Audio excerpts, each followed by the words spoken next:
Please read us a story, old bear. We'll all gather round. Dear old bear, sit in your favorite chair.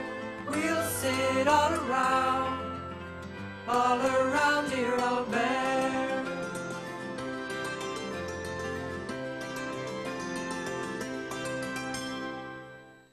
Old Bear had been busy all morning. He was packing an enormous picnic for all the toys. There were sandwiches, cakes, buns, pies, and jellies. "I think I've put in a bit too much food," he said to himself, as he sat on the picnic basket lid to try to make it close. Suddenly, in a blur of fur and red trousers, Little Bear dashed past the basket and dived into a heap of books. "Do you think anyone will find me?" he asked from the middle of the heap. "I shouldn't think so," said Old Bear. "Who's looking for you?"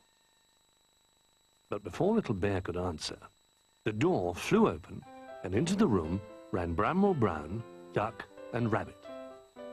They didn't seem to be looking for Little Bear, and in a moment they were hiding too. Rabbit and Duck were behind the curtains, and Bramwell's feet could just be seen sticking out from under a cushion.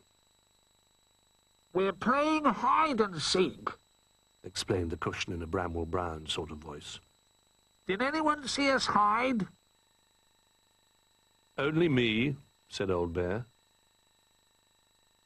"But who's looking for you?" There was a bit of a silence, and then the cushion moved. Bramwell looked sadly at Old Bear. "Oh dear," he said miserably. "We've done it again. We've forgotten to have a seeker in our game of hide and seek." The others crept out of their hiding places. "What a pity," said Duck. "It could have been a good game, too." "Old Bear," said Little Bear thoughtfully, "if we all hide again, could you look for us?" Old Bear said that was a good idea, and with his paws over his eyes, he slowly counted to 10. "1, 2, 3, he began, as Rabbit jumped into a vase and tried to look like a bunch of flowers. 4, 5, 6, he continued, as Duck jumped into a shoebox. 7, 8, 9, he said, giving Bramwell time to hide a last bit of paw. 10, he called. "I'm ready." By then, Little Bear had also disappeared. Old Bear looked all around the room. It wasn't very tidy. First, he found a sock that he'd lost weeks ago. And then he found at least 10 marbles that had rolled underneath things.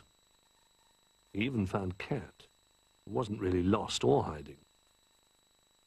But he couldn't find the others. "It's no good," he sighed. "I can't find any of you. I can only find things I'm not looking for. Can we tidy up a bit and then start again?" One by one, the other toys wriggled out of their secret hiding places. All of them, that is, except Little Bear. "Where's Little Bear?" asked Bramwell Brown. But nobody seemed to know. "Well, he can't be far away," said Old Bear. "I'll give him a shout." He climbed up onto a chair and called, "Little Bear!" so loudly that he made himself jump and almost fell off. Duck prodded all the cushions with his beak to see whether Little Bear was underneath.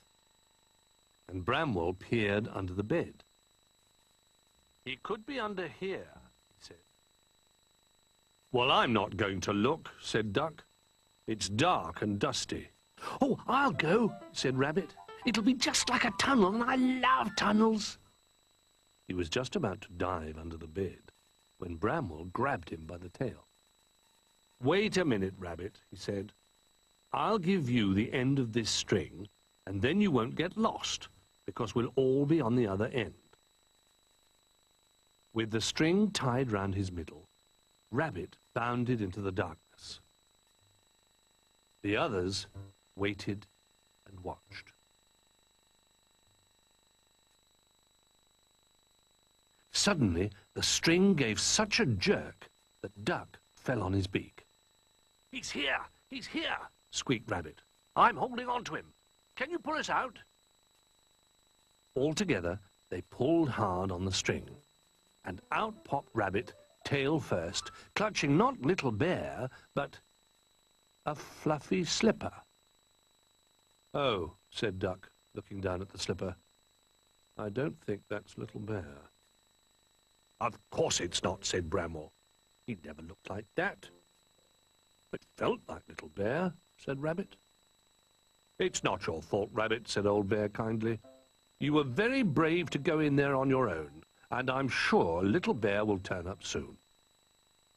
"I bet he won't," said Duck, still gazing at the slipper. "He's probably wandered off and is miles away by now." "Rubbish," said Bramwell. "I expect he's just stuck in something. We must keep looking."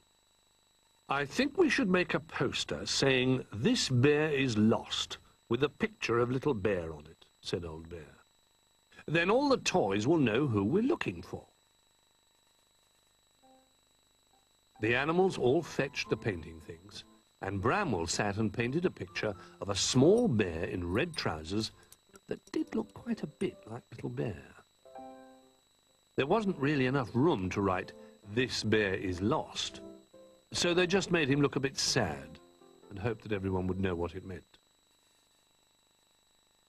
Just to make sure, Bramwell called all the other toys together and explained what had happened. They all wanted to help, and within minutes, everyone was searching. They rolled up rugs and climbed up curtains. They jumped into drawers and turned out toys. They peered behind plants and rummaged through rubbish. They felt as if they'd searched through the whole house, but still there was no sign of Little Bear.